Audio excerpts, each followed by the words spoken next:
नमस्कार दोस्तों, stock market studies में फिर से एक बार आपको बहुत-बहुत स्वागत है। तो आज यहाँ पे मैं बात करूँगा एक ऐसे कंपनी के बारे में जो देखा जाए तो इंडिया के एक पॉपुलर कंपनी है और एक आईटी सेक्टर से बिलॉन्ग करते हैं। देखिए आईटी सेक्टर 2 तरीके से होते हैं, एक लार्ज कैप टाइप और दूसरा स्मॉल एंड मीडियम टाइप का है। तो स्मॉल एंड मीडियम टाइप जितने सारे कंपनीज़ हैं तो उन्हीं से जुड़े हुए आज जिसके बारे में बात करूँगा तो उन्हीं सेक्टर से जुड़े हुए हैं।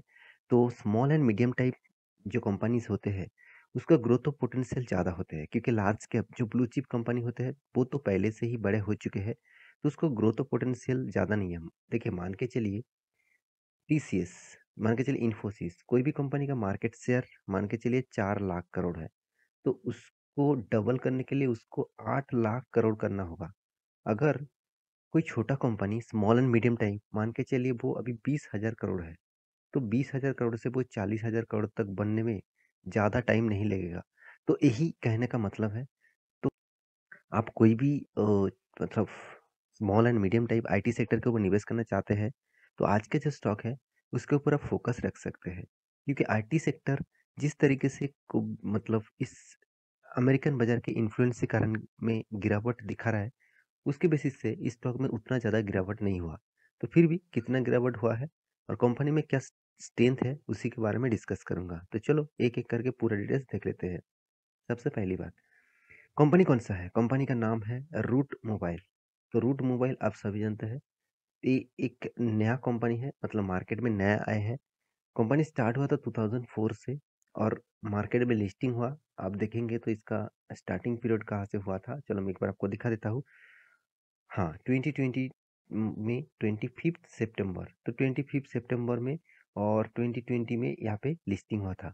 तो तब से लेकर कंपनी आज तक करीबन कोई लॉसेस नहीं दिया, छोटा मोटा करेक्शन यहाँ पे किया है। इसका टॉप लेवल से डाउन लेवल तक देखूँ तो अराउंड 40% तक कंपनी गिरावट हो चुके हैं।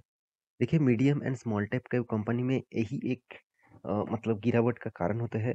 जब उस सेक्टर के ऊपर प्रेशर आता है, वो कंपनीज एक बहुत बड़ा क्रैश देखने को मिलता है। देखिए आप कहेंगे सर 40% तक गिरावट हुआ, क्या क्या बहुत ज़्यादा हो गया?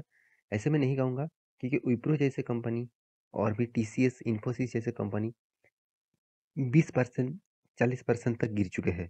तो उनमें से वो तो लार्ज का ब्लू चिप टाइप कंपनी है। फिर भी ये जो कंपनी है रूट मोबाइल, ये 8,000 करोड़ का मार्केट कैप है। तो एक छोटा कंपनी है, उसके बेसिस से देखा जाए तो कंपनी का गिरावट उतना ज़्यादा नहीं देखने को मिला। अभी कंपनी का परफॉर्मेंस क्या है, कंपनी किस तरीके से परफॉर्मेंस किया, उसी के बारे में बात करूंगा। मतलब कंपनी का फाइनेंशियल रिजल्ट किस तरीके से हुआ है, उसी के बारे में डिस्कस करने वाला हूँ। तो सबसे पहले कंपनी के रिजल्ट के ऊपर आ चुका हूँ। कंपनी के रिजल्ट में सबसे पहले जो चीज़ आपको दिखाऊंगा वो है कंपनी का डिविडेंड। कंपनी का पर शेयर में डिविडेंड मिलने वाला है और 3 रुपया करके डिविडेंड आपको मिलने वाले हैं। तो जितने सारे दोस्त इस कंपनी के ऊपर निवेश करके रखे हैं उसको डिविडेंड मिल जाएगा। और डिविडेंड अनाउंसमेंट किया गया है 21 अक्टूबर में और आपको डिविडेंड मिल जाएगा 19 नवंबर में। इसका मतलब आपको इस कंपनी का डिविडेंड चाहिए तो आपको 18 नवंबर से पहले इस कंपनी का शेयर खरीदारी करना होगा। तो ये था डिविडेंड के बारे में। अभी कंपनी का परफॉर्मेंस मतलब रिजल्ट के बारे में बात करूंगा। तो जो रिजल्ट है वो ऑब्वियसली करोड़ों में है। तो करोड़ों में है इसका मतलब कंपनी का रिजल्ट किस तरीके से हुआ। टोटल इनकम, तो टोटल इनकम के बारे में बात करूँ तो 848 करोड़। पिछले बार कितना था? 743 करोड़। पिछले सालों में था 438 करोड़। इसका मतलब पिछले सालों से कंपनी का जो प्रॉफिट हुआ वो डबल के आसपास हुआ। और पिछले क्वार्टर के तुलना से कंपनी का जो प्रॉफिट हुआ वो भी पॉजिटिव है, मतलब वो भी ज़्यादा हुआ है। तो अभी एक्सपेंस के बारे में बात करूँ तो 765 करोड़ का एक्सपेंस हुआ इस बार। और पिछले बार कितना था? 668 करोड़ का। पिछले सालों में 386 करोड़ का। तो कंपनी में जो स्ट्रेंथ है यहाँ पे आपको दिख रहा है, तो अच्छा खासा स्ट्रेंथ यहाँ पे देखने को मिला। उसके बाद कंपनी का टोटल प्रॉफिट एंड लॉस, तो प्रॉफिट फॉर द पीरियड आप देखेंगे तो कंपनी का जो प्रॉफिट हुआ 72.63, पिछले बार था 71, पिछले सालों में था 42। इसका मतलब पिछले सालों से कंपनी का प्रॉफिट 2 गुना से ज़्यादा हो चुके हैं, मतलब 2 गुना के आसपास हो चुके हैं। पिछले क्वार्टर की तुलना से मैं छोटा मोटा यहाँ पे प्रॉफ़िट ज़्यादा हुआ है। देखिए, जब कोई कंपनी प्रॉफ़िट करते हैं, तो वो प्रॉफ़िट रेशियोज़ आपको एस्टीमेट के हिसाब से देखा जाना चाहिए, क्योंकि कोई भी क्वार्टर शुरू होने से पहले, कोई भी साल, ईयर शुरू होने से पहले एक एस्टीमेट हमेशा किया जाता है। बिज़नेस में एस्टीमेट हमेशा किया जाता है, क्योंकि एस्टीमेट के बिना कंपनी को पता नहीं चलेगा कि कंपनी किस तरीके से टारगेट रखे थे और किस तरीके से उसका रिज़ल्ट आया। तो हमें से एक्सपेक्ट कर किया जाता है कि एस्टीमेट जो किया है, वो एस्टीमेट को ब्रेक करे। तो यहाँ पे मुझे लगता है इस बार कंपनी ने पिछले क्वार्टर के तुलना से छोटा-मोटा प्रॉफ़िट किया, इसलिए एस्टीमेट को उतना ज़्यादा मतलब ब्रेक नहीं कर पाया। तो इसलिए आप चार्ट पैटर्न देखेंगे, तो मैं 1 मंथ की चार्ट पैटर्न ओपन कर दूँ, एक तो यहाँ पे 5 दिन का चार्ट पैटर्न ओपन कर दूँ, तो आप देखेंगे तो स्टॉक में किस तरीके से गिरावट हुआ है। तो इसका मतलब क्या है, 1 दिन में करीबन-करीबन आप देखेंगे तो 6% से भी ज़्यादा गिर चुके थे। तो यही एक कारण है, प्रॉफ़िट हुआ, फिर भी स्टॉक में गिरावट हुआ। तो एस्टीमेट मिसिंग हो चुके हैं, इसीलिए स्टॉक के ऊपर गिरावट देखने को मिला है। तो अभी जो मेन पॉइंट्स हैं, क्या कंपनीज़ के फ्यूचर में इस कंपनी इन्वेस्टमेंट के लायक है? क्या फ्यूचर में इस कंपनी के ऊपर निवेश करना चाहिए? तो चलो, उसी के बारे में डिस्कस कर लेता हूँ। तो सबसे पहले कंपनी का मार्केट कैप के बारे में बात करूँ, तो कंपनी 8,300 करोड़ का मार्केट कैप है। स्टॉक के जो पीई रेशियो है 36 है, इंडस्ट्रीज पीई रेशियो 28 है। Return of equity, return of capital employed 17% और रिटर्न ऑफ इक्विटी 13%। तो ऑब्वियसली मैं आपको हमेशा बोल के आया हूँ, अगर कंपनी का कर्जा ना के बराबर है, मतलब डेट फ्री है, तो आप रिटर्न ऑफ इक्विटी को देख लेना।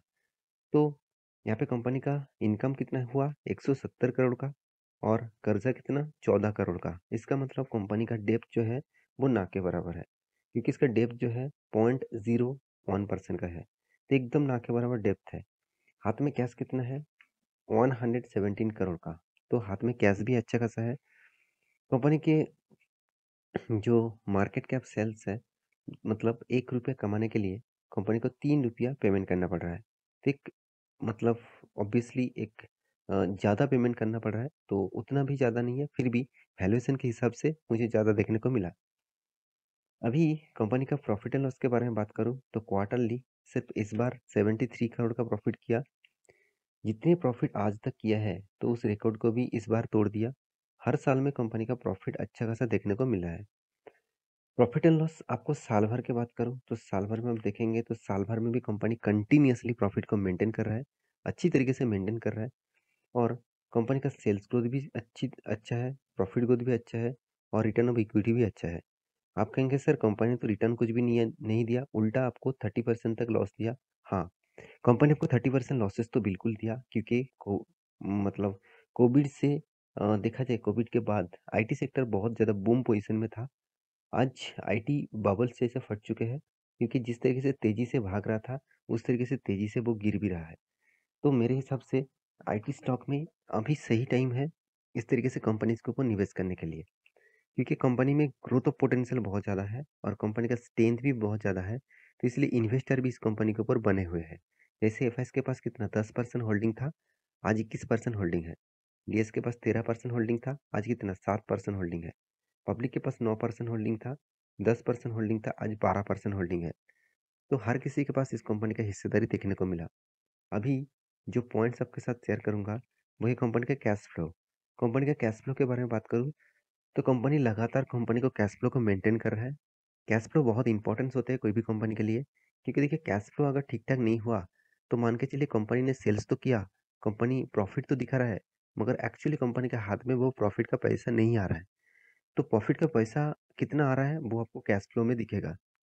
तो ये था कंपनी का डिटेल्स। अभी चार्ट पैटर्न के बारे में बात करूँ, इसका जो हाई लेवल था 2390 रुपीज़, 95 रुपीज़ के आसपास, और इसका जो लो था करीबन 700 रुपीज़ के आसपास। तो इस रेंज बाउंड के अंदर कंपनी ट्रेड कर रहा है। तो मेरे हिसाब से आपको मौका मिले, कभी भी मौका मिले, तो इस तरीके से कंपनीज के ऊपर आप इन्वेस्ट करने के लिए ज़रूर सोचना, क्योंकि आज कंपनी छोटा है, एक दिन बहुत बड़ा होने का कैपेबिलिटी रखते हैं। क्योंकि रूट मोबाइल एक आईटी इंडस्ट्री से जुड़े हुए हैं, और कंपनी का जो बिजनेस मॉडल्स है, वो मैं पहले आपको एक बार डिस्कस कर चुका हूँ। फिर भी मैं आपको थोड़ा सा दिखा देता हूँ। कंपनी 52 बिलियन जो ट्रांजेक्शन है उसके ऊपर क्रॉस कर चुके हैं। कंपनी 900 प्लस सुपर नेटवर्क मतलब कनेक्शंस के साथ जुड़ चुके हैं। 20 यहाँ पे देखिए ऑफिसेस है ऑल ओवर कंट्रीज में। साथ ही साथ आप देख सकते हो 30 के डिजिटल टर्न यहाँ पे देखिए ट्रांसफॉर्मेशन ग्लोबली कंपनी का बिजनेस है। कंपनी काम क्या करते हैं? यहाँ पे देखिए एनहेंस बिजनेस मैसेजिंग, तो जो बिजनेस मैसेज आपको मोबाइल्स में आते हैं उसी के ऊपर काम करते हैं। मैसेज के ऊपर, मैसेजिंग के ऊपर, साथ ही साथ यहाँ पे देखिए आइडेंटिफाई सॉल्यूशंस के ऊपर एंड रूट यहाँ पे देखिए फेयरवेल के ऊपर। फेयरवेल मतलब जो सिक्योरिटीज है, मान के चलिए आपने आपका फोन है, आपका मोबाइल है, तो वहाँ पे जो आप एंटीवायरस यूज करते हैं, जो सिक्योरिटीज यूज करते हैं, तो उसके ऊपर कंपनी काम करते हैं। साथ ही साथ और भी ज़्यादा है, वॉइस के ऊपर है, ईमेल के ऊपर है। यहाँ पे देखिए बेस बेस्पिक के ऊपर है, सॉरी बीस्पिक के ऊपर है, बीस्पिक सॉल्यूशन एंड रूट हब के ऊपर है। तो ये था कंपनी का डिटेल्स। तो आशा करता हूँ सारी जानकारी को मिल चुका है। मेरे वीडियो कैसा लगा जरूर कमेंट करना। इसी तरीके से वीडियो पाने के लिए चैनल को सब्सक्राइब भी करना। मिलते नेक्स्ट नया एक मतलब स्टॉक लेके, तब तक के लिए अच्छे से रहिए, अपने ख्याल रखिए। Bye bye.